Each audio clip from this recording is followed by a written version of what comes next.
Bab 8 dari buku Kerinduan Segala Zaman berjudul Kunjungan ke Pesta Paskah. Mengisahkan peristiwa penting ketika Yesus berusia 12 tahun dan melakukan perjalanan pertamanya ke Yerusalem untuk merayakan Paskah. Momen ini menandai titik balik penting di mana Yesus menyadari sepenuhnya misi-misi mulianya di dunia. Berikut ini saya akan menjelaskan ringkasan poin-poin penting dari bab ini. Yang pertama, perjalanan pertama dan kesadaran misi. Bagi seorang anak laki-laki Yahudi, usia 12 tahun adalah masa transisi menuju dewasa secara hukum agama. Untuk pertama kalinya, Yesus melihat kemegahan bait Allah di Yerusalem dan menyaksikan ritual pengorbanan anak domba Paskah. Saat melihat darah anak domba dialirkan di atas mezbah, Roh Kudus memberikan pencerahan rohani yang mendalam kepadanya.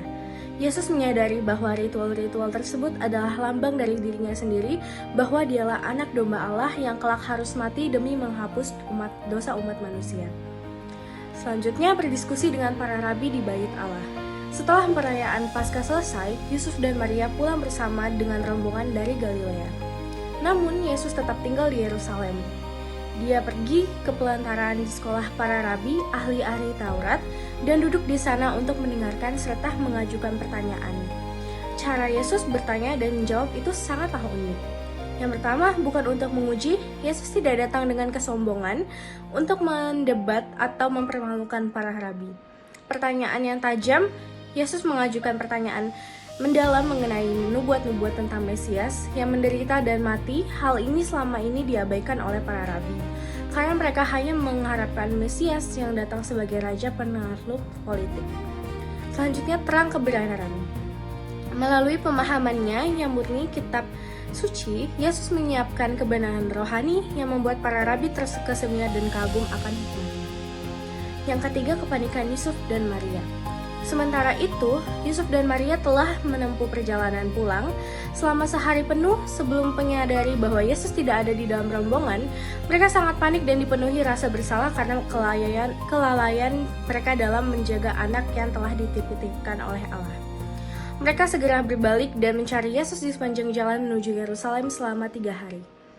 Peristiwa ini menjadi pelajaran rohani betapa mudahnya manusia melupakan atau kehilangan kehadiran Kristus hanya karena sehari saja tidak berjaga-jaga, sibuk berbincang-bincang tentang hal duniawi, atau hanyut dalam kesenangan. Tidak tahukah kamu, Yusuf dan Maria dan akhirnya menemukan Yesus di bait Allah dengan rasa lega bercampur teguran. Maria berkata, "Nak, apakah engkau berbuat demikian terhadap kami? Bapamu dan aku dengan mencemas mencari kamu."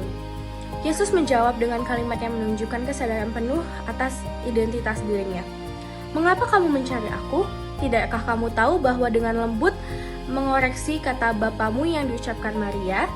Yesus memperjelas bahwa hubungannya yang tertinggi adalah dengan Allah Bapa di surga, dan saat itu dia sedang melakukan kedutaannya yang besar. Selanjutnya, teladan ketaatan di Nazaret. Meskipun Yesus telah menyadari misi ilahinya yang agung dan memiliki hikmat yang melampaui para pemimpin agama, dia tidak menjadi sombong atau menolak otoritas orang tuanya di bumi. Yesus segera bangkit mengikuti Yusuf dan Maria pulang ke Nazaret dan tetap hidup dalam ketaatan kepada mereka. Selama bertahun-tahun berikutnya, dia kembali bekerja dengan rendah hati di bengkel pertukangan, menyimpan rahasia misi dengan sabar, dan menanti waktu yang tepat yang telah ditetapkan oleh Bapa. Inti dari pesan bab ini menunjukkan keseimbangan sempurna dalam karakter Yesus. Kesadarannya akan misi rohani yang agung sebagai anak Allah tidak membuatnya mengabaikan kewajibannya sehari-hari sebagai seorang anak manusia yang taat dan rendah hati. Peristiwa hilangnya Yesus juga mengingatkan kita untuk selalu waspada agar tidak kehilangan hubungan dengan Kristus akan kelalaian rohani.